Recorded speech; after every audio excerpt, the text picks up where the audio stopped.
गड़ाहट कम नहीं होनी चाहिए, क्योंकि इससे हौसला भी बढ़ता है और साथ ही साथ ये भी पता चलेगा कि आप सब यहाँ पर मौजूद हैं। चलिए, और अब हम उद्योग से जुड़े हुए चीज़ों को लेकर बात कर रहे थे और अब और भी बात करेंगे, विकास की बात करेंगे और विकास में हम क्या क्या चाहते हैं ये भी हम जानेंगे। हमने अभी देखा कि किस तरीके से राजस्थान में और बीकानेर में विकास चल रहा है और इसमें आगे क्या कुछ अपार संभावनाएं हैं। और अगले पैनल को मैं बुलाना चाहूँगी, ज़ोरदार तालियों के साथ स्वागत कीजिएगा पूनम कुलरिया जी का। ज़ोरदार तालियों के साथ सर प्लीज़ मंच पर आइए और अपनी स्थान ग्रहण कीजिए। जी, इंटीरियर फर्नीचर से जुड़े हुए उद्योगपति सर प्लीज यहाँ पे विराजिए जी। अशोक गुप्ता जी, जोरदार तालियां बजा दीजिए। अशोक गुप्ता जी का मैं अगला नाम लेना चाहूंगी, प्लीज आप ही मंच पर आइए। मिनरल्स से जुड़े हुए उद्योग को लेकर इनसे बात हम करने वाले हैं आज। अगला नाम है आशीष अग्रवाल, भुजिया इंडस्ट्री से जुड़े हुए उद्योगपति। जोरदार तालियां। बीकानेर की बात हो रही है और भुजिया की बात ना हो, ऐसा तो हो नहीं सकता। तो आज हम बात करेंगे कि ओवरसीज में किस तरीके से ये इंडस्ट्री जा रही है और कैसे काम कर रहे हैं, उसको लेकर हम बातचीत करेंगे। आप सभी का स्वागत है सर। और क्योंकि अब हम बात कर रहे हैं बहुत सारी चीज़ों से जुड़ी हुई, तो बहुत बहुत धन्यवाद सर, आप सभी यहाँ पर पधारे। और सबसे पहला मेरा सवाल रहेगा पूनम कुलरिया जी से आपसे सर। तो शुरुआत हम कर रहे हैं सर आपसे, क्योंकि सबसे पहले हम आपको बता देना चाहते हैं कि पूनम कुलरिया जी वो शख्सियत हैं जो देश में नामी गिरामी होटल्स मॉल्स बना चुके हैं, आपने देखा ही होगा अभी तक। और साथ ही साथ देश के नामचीन प्रोजेक्ट का इंटीरियर भी आपने किया है सर।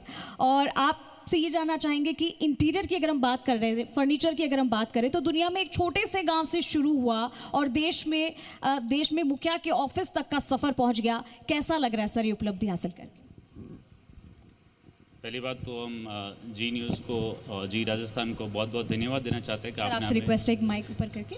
Thank you. बहुत बहुत धन्यवाद देना चाहते हैं कि आपने आज हमें यहाँ बुलाया। और रौनक, मनीष जी और आपके जी राजस्थान के ओनर सुभाष चंद्र राव, उनका ऑफिस भी हमने बनाया, उसके लिए बहुत बहुत धन्यवाद। आपने हमें यहाँ बुलाया और ये प्लेटफॉर्म दिया अपने बीकानेर के बारे में चर्चा करने के लिए। तो ये हमारा होम टाउन है और हमें बहुत गर्व होता है कि हम यहाँ आके अपनी भागीदारी निभाएं।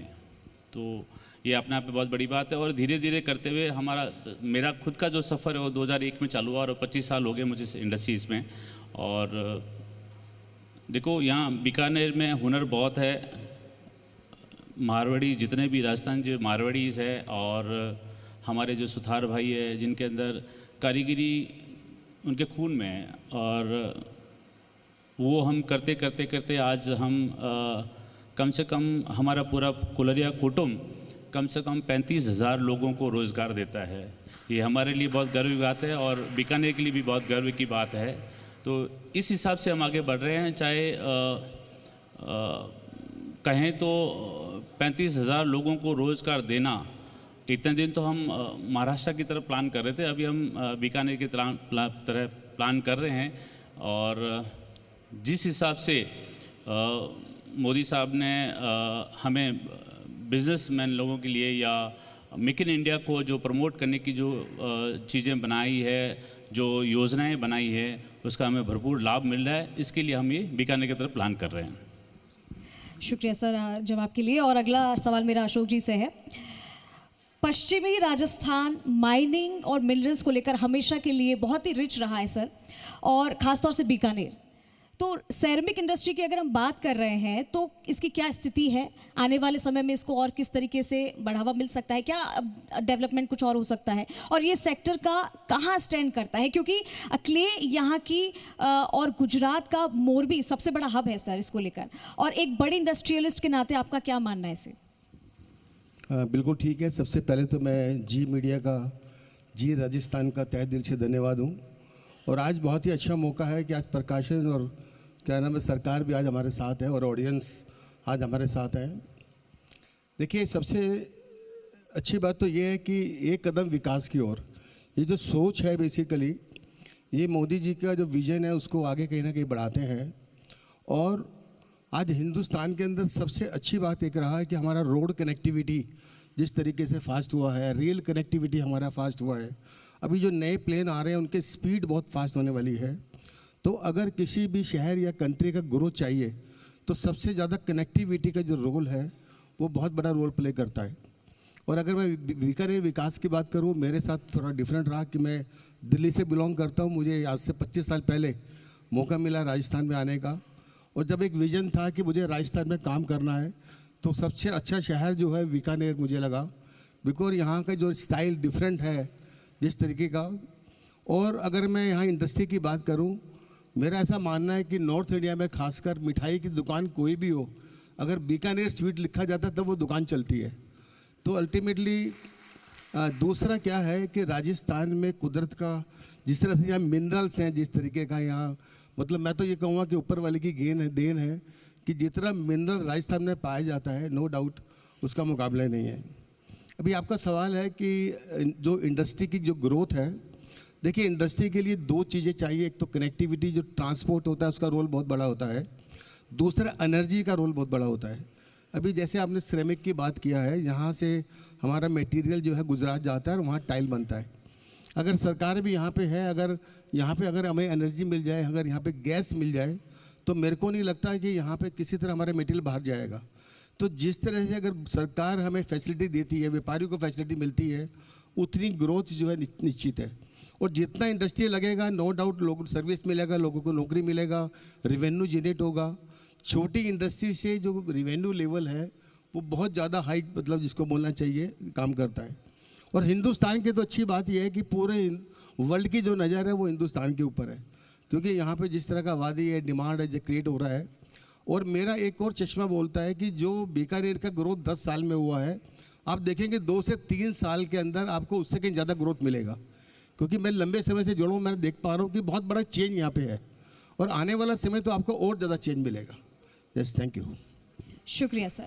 मेरा अगला सवाल आशीष अग्रवाल जी आपसे है, और क्योंकि आपने अभी फ़िलहाल आपने देखा ही, अशोक जी ने जिक्र कर ही दिया भुजिया का, तो मेरा सवाल इसी से रिलेटेड है कि जब भी भुजिया का नाम आता है तो बीकानेर का नाम आता ही है। और क्योंकि हमने भी देखा, मेरे साथ ही बहुत हुआ है, जब मैं कॉलेज में थी तो जब मैं पढ़ने गई थी तो मुझसे किसी ने पूछा आप कहाँ से हो, तो मैंने कहा मैं बीकानेर से हूँ, राजस्थान से। तो कहते थे अच्छा, तो वहाँ से भुजिया लेते हुए आना। तो मतलब मुझसे इतने भुजिया वो मंगवाते थे, और ये धीरे धीरे धीरे वो बढ़ता ही गया आगे। मैंने अपने दोस्तों को बताया, सबको बताया, सर ये हर जगह फेमस है और इसको पहचान की ज़रूरत भी नहीं है अब। लेकिन इसके आउटलेट जहाँ पर भी होते हैं, दुकान जहाँ पर भी होती है, हमने देखा है देश भर में बाहर भी जाता है, लोग वहाँ रुककर उस चीज़ को खरीदते हैं, उसके स्वाद की पहचान है। और बीकानेर स्वीट्स अगर लिखा होता है तो वहाँ लोग जाना बहुत पसंद करते हैं, जैसा अशोक जी ने अभी कहा ही था। लेकिन उस लिहाज से इस इंडस्ट्री का कमर्शियल ग्रोथ हो पाया है कि नहीं, ये जानना चाहेंगे। और इंडस्ट्री का डेवलपमेंट कहाँ तक पहुँचा है, कहाँ स्टैंड कर रही है ये इंडस्ट्री अभी? बीकानेर, अगर डिक्शनरी में बीकानेर के और मतलब निकाले जाए तो शायद ट्रस्ट, इंटीग्रिटी, ऑथेंटिसिटी, कल्चर, इस वजह से देश भर में करीब 70,000 से ऊपर ऐसे आउटलेट हैं। सर बीच में रोकना माफ़ी चाहूँगी, प्लीज। खान पान 70,000 से ऊपर ऐसे आउटलेट्स हैं जिनके ऊपर बीकानेर के आगे बीकानेर स्वीट हाउस, बीकानेर नमकीन, बीकानेर भोजनालय, किसी ना किसी तरीके से। आप साउथ की तरफ जाएंगे तो लोग ये कहते हैं कि अगर उनकी दुकान नहीं चल रही है तो वो अपने नाम के आगे बीकानेर शब्द लगा ले तो उसकी दुकान चलने लगेगी। तो बीकानेर के शाब्दिक, बीकानेर से बाहर लोगों ने जो मतलब निकाला है वो ऑनेस्टी, इंटीग्रिटी, ये निकाला है। और बीकानेर का जो भुजिया है वो एक चैलेंज को अपॉर्चुनिटी में क्रिएट करने की कहानी है।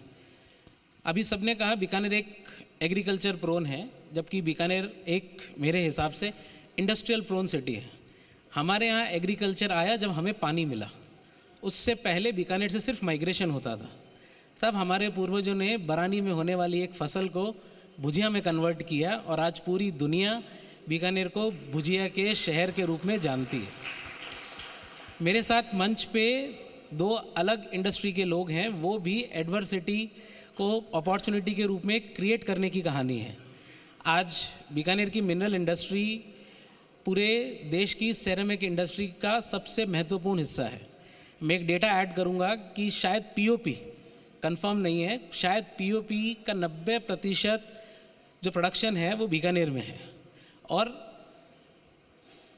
पूनम जी के परिवार की वजह से बीकानेर, सर ने शायद बहुत कम कहा पर जहाँ तक मेरे को नॉलेज है, हिंदुस्तान की, भारत की जो नई संसद है उसका इंटीरियर भी इन्होंने ही किया है। तो ये अपने आप में एक कहानी है कि बीकानेर, मतलब बीकानेर में संभावनाएं कितनी है, बीकानेर कहाँ से कहाँ आ गया। फूड इंडस्ट्री की बात करें तो एथनिक कैटेगरी के अंदर अभी तक सिर्फ एक ही लिस्टेड फर्म है, वो बीकानेर से आती है। मैं खुद एक ऐसे परिवार को बिलोंग करता हूँ जिसको क्रेडिट है कि बीकानेरी भुजिया का हमने आविष्कार किया और इसको हम आगे लेकर जा रहे हैं। मैं इस मंच से आज हमारे सांसद श्री अर्जुन सर का भी बहुत बहुत धन्यवाद देना चाहूँगा, क्योंकि पिछले बहुत वर्षों से मेरे लगातार इनके ऑफिस से वार्तालाप होते रहे हैं। सर का पूरा प्रयास है कि बीकानेर में एक इंटीग्रेटेड लेबोरेटरी जो यहाँ की हर इंडस्ट्री को विश्व पटल पे आने के लिए सक्षम बना सके, उसका प्रयास वो लगातार कर रहे हैं। और मुझे उम्मीद है सर आपके रहते तक ये ज़रूर आएगी, क्योंकि बीकानेर जिस की जो भौगोलिक स्थिति है, आज हमने कनेक्टिविटी के एड्रेस को इशू कर दिया है काफ़ी हद तक। मुझे उम्मीद है कि ये कनेक्टिविटी और एड्रेस हो जाएगी, और जो मूलभूत कुछ सुविधाएं और है जिसका सभी जन प्रयास कर रहे हैं और मुझे उम्मीद है बहुत जल्दी यहाँ पे अवेलेबल होगी। तो उससे बीकानेर की इंडस्ट्री को, स्पेशली फूड इंडस्ट्री को, आपको जानकर हैरानी होगी कि भुजिया भारत को एक करने की भी कहानी है। मोठ की दाल यहाँ बीकानेर में होती है और हम जिसमें जो मिर्च इस्तेमाल करते हैं वो देश के नॉर्थ ईस्ट क्षेत्र में होती है, और उस मिर्च की पूरी प्रोसेसिंग बीकानेर में होती है। मतलब आज सिलचर की मंडी में, मिज़ोरम की मंडी में, नागालैंड की मंडी में बीकानेर का व्यापारी वहाँ से मिर्च खरीद के बीकानेर लाता है। तो बीकानेर सिर्फ मतलब अपने आप को नहीं, पूरे भारत को एक करने की भी कहानी है। और बीकानेर की इम्पोर्टेंस इस बात से भी समझ आता है कि फर्स्ट वर्ल्ड वॉर में जो ट्रीटी साइन हुई थी उसमें सिर्फ एक ही वॉरियर थे, वो हमारे महान राजा गंगा सिंह जी थे।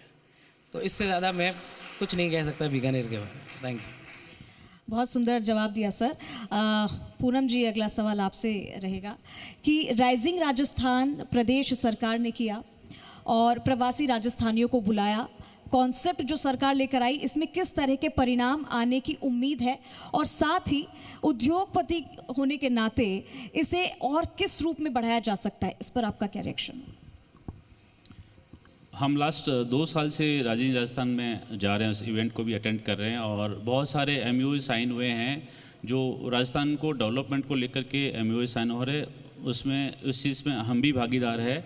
और उनसे हम इंस्पायर होके, चाहे मोदी गवर्नमेंट हो या फिर भजन लाल सरकार हो और हमारे मंत्री जी सामने बैठे, उनके प्रयास बीकानेर को लेकर के बहुत ही सराहनीय है। जैसे चाहे फ्लाइट को लेकर के हो, चाहे ट्रेन को लेकर के हो, वंदे भारत को लेकर के हो, या यहाँ की प्राचीन चीज़ों को लेकर के हो, देशों के मंदिर को लेकर के हो, वो सब चीज़ों को मायने रखते हुए हमने भी प्लान किया है कि हम यहाँ रूरल एरियाज़ में एक बहुत बड़ा फैक्ट्री सेटअप करें, जहाँ पे यहाँ से कम 1000 लोगों को लोकल एम्प्लॉयमेंट मिले।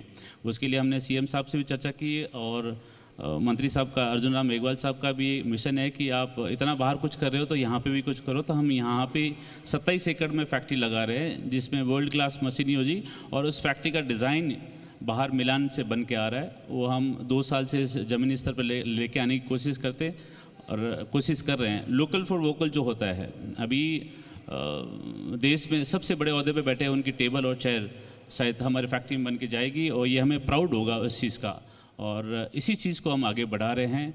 और यहाँ के लोग हमारे बहुत सुलझे हुए लोग हैं, और वो हमें कहते रहते हैं कि सर आप हमारे यहाँ फैक्ट्री लगाओ, हम मन लगा के काम करेंगे। और हमारा जितने भी जो लोग हमारे ऑर्गेनाइजेशन, सुथार भाई और कारीगर लोग जितने भी जो काम कर रहे हैं, वो ये बीकानेर, जोधपुर, जैसलमेर, बाड़मेर, सीकर, चूरू, ये जितना जो आजू बाजू के जो बेल्ट्स हैं, यहाँ पे सब कारीगर लोग हैं, और वो हमारे यहाँ बहुत अच्छे से काम करते हैं, और अच्छे से अच्छी कारीगरी हमारे यहाँ वो लोग काम कर रहे हैं।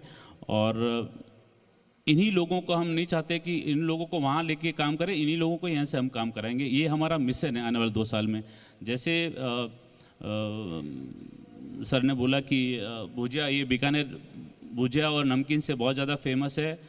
हमारे प्लास्टर ऑफ पेरिस यहाँ से जाता है। हम तीसरा अध्याय जोड़ना चाहेंगे, वो होगा फर्नीचर इंडस्ट्रीज, जो हम इसको हब बनाएंगे यहाँ पे। ये हमारा मिशन है। Thank you.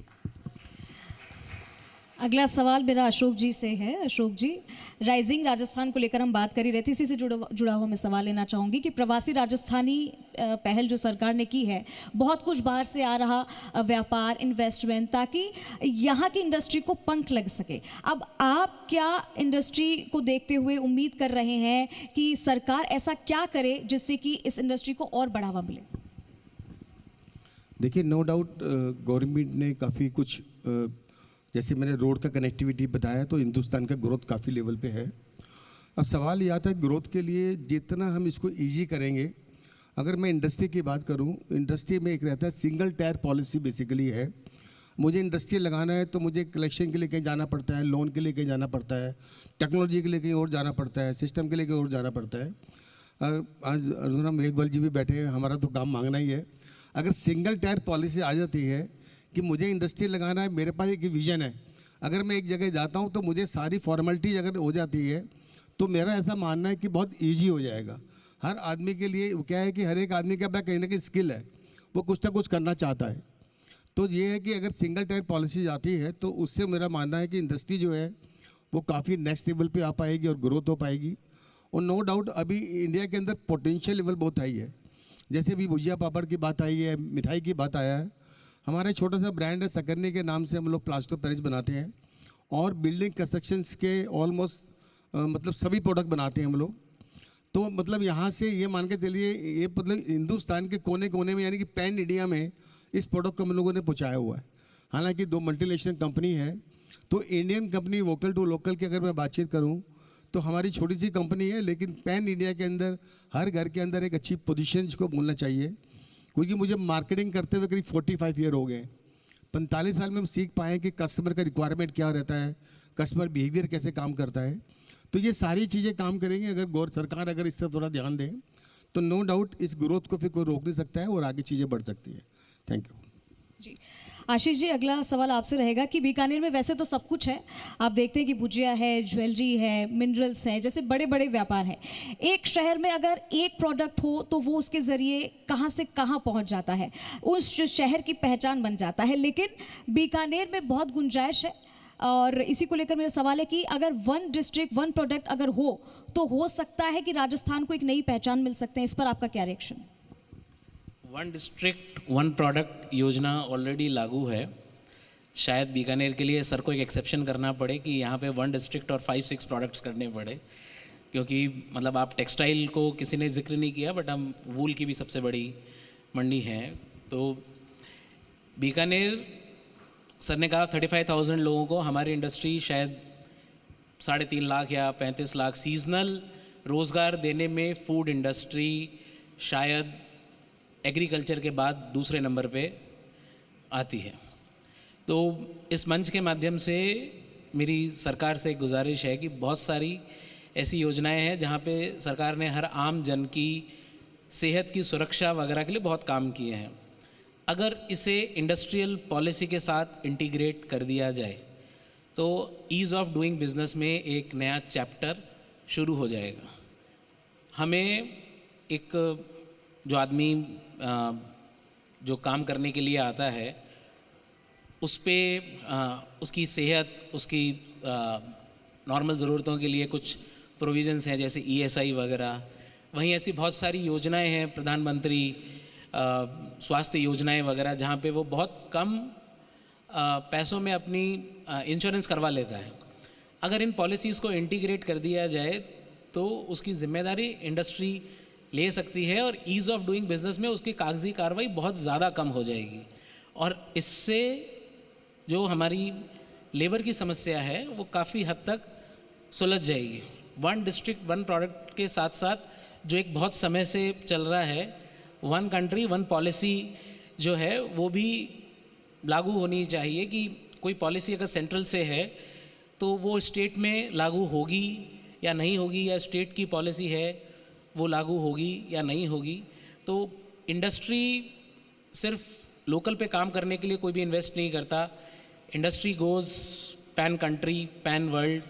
तो उसके लिए ईज़ ऑफ डूइंग बिजनेस में जो सबसे ज़्यादा आज ज़रूरी है, नए लेबर कोड्स भी लागू होने वाले हैं। और आज हम हमारे देश को जहाँ देखते हैं वहाँ हमें मतलब हम पिछले 15 सालों में एक दिन में 3 दिन चल रहे हैं, और अभी हमें 2047 तक विकसित भारत के लिए इसी तरीके से लगातार चलते रहना होगा। तो बहुत सारी पॉलिसीज़ हैं जो अलग अलग तरीके से पहुंच रही हैं, उन्हें इंटीग्रेट करके हम ईज़ ऑफ डूइंग बिजनेस में काफ़ी आगे जा सकते हैं। Thank you. शुक्रिया सर। और इस डिस्कशन के अंतिम पड़ाव में चलते मेरा आखिरी सवाल पूनम जी आपसे रहेगा। CSR फंड को लेकर आपका क्या कॉन्सेप्ट है और किस तरीके से जनता के लिए काम आए, उसको लेकर क्या बताएंगे? संत श्री दुलाराम जी कुलारिया मेरे पिताजी पिछले 40 सालों से लोगों की सेवा करता है, और 2015 में गुजर गए। उसके बाद वो हमें सेवा भाव का पाठ पढ़ा के गए हैं। तो हम लोगों की सेवा करते रहते हैं, जहाँ ज़रूरत लगती है वहाँ हम करते रहते हैं, और आगे भी हमें ऐसी सेवा भाव का, देखो बिज़नेस तो सब करते हैं, लेकिन बिज़नेस के साथ साथ सेवा भाव भी होना चाहिए। आज हम बॉम्बे में अगर हम इंडस्ट्री लगा के हम काम करें, हमें कोई रोक नहीं सकता, लेकिन ये हम अगर हमारा गांव के लिए आके करें और वहाँ के लोगों को अगर लोकल एम्प्लॉयमेंट दें, ये हमारे लिए बहुत बड़ी बात है। ये सेवा भाव होना ज़रूरी है। बिज़नेस तो सब करते हैं, लेकिन सेवा भाव होना बहुत ज़रूरी है, और जहाँ जहाँ लगता है वहाँ वहाँ हम इस CSR फंड को यूज़ करते रहते हैं, और ज़रूरतमंद लोगों को हम हमेशा सपोर्ट करते आए हैं और आगे करते रहेंगे करके। बहुत अच्छी बात सर ने कही है। ज़ोरदार तालियां एक बार बजा दीजिए इन सभी हमारे मेहमानों के लिए। और बहुत अच्छा लगा बातचीत करके, और ये भी जानकर कि किस तरीके से उद्योग को लेकर आगे बढ़ाने की बात करते हैं, विचार भी ऐसे ही रखते हैं, और साथ ही साथ बीकानेर में किस तरीके से इंडस्ट्री को आगे बढ़ाना है, अलग अलग इंडस्ट्री में काम करना है, उसको लेकर सर बहुत बहुत धन्यवाद। और इस पैनल में आपने देखा कि बहुत सारे सवाल हमने रखे, जवाब भी आपको मिले। मैं एक बार फिर से मनीष सर से आग्रह करना चाहूँगी कि प्लीज़ स्टेज पर आइए और हमारे तमाम जो गेस्ट हैं, मेहमान हैं, उनको बुके देकर सम्मानित कर मोमेंटो दिया जा रहा है। जोरदार तालियां एक बार बजा दीजिए। सबसे पहले पूनम जी, बहुत बहुत धन्यवाद आपका। आप हमारे साथ यहाँ पे इस कार्यक्रम का हिस्सा बने और पैनल का हिस्सा बने। आपके जवाब जो जनता ने सुने और यहाँ पे तमाम लोगों ने सुने। अगला अशोक गुप्ता जी, आपका भी बहुत बहुत धन्यवाद सर, हमारे साथ आने के लिए, यहाँ पर आपका अपना कीमती समय दिया, बहुत बहुत धन्यवाद। आशीष अग्रवाल जी, आपका भी बहुत बहुत धन्यवाद सर, यहाँ पर पैनल का हिस्सा बनने के लिए और अपने विचार रखने के लिए। और ज़ोरदार ताली एक बार बजा दीजिए इन सभी के लिए। और देखिए कि आपको भी आज बहुत कुछ जानने को मिला होगा कि किस तरीके से इंडस्ट्रीज़ में काम हो रहा है और कैसे हम जो है आगे प्रगति के स्तर पर चल रहे हैं। और क्योंकि मैं हमेशा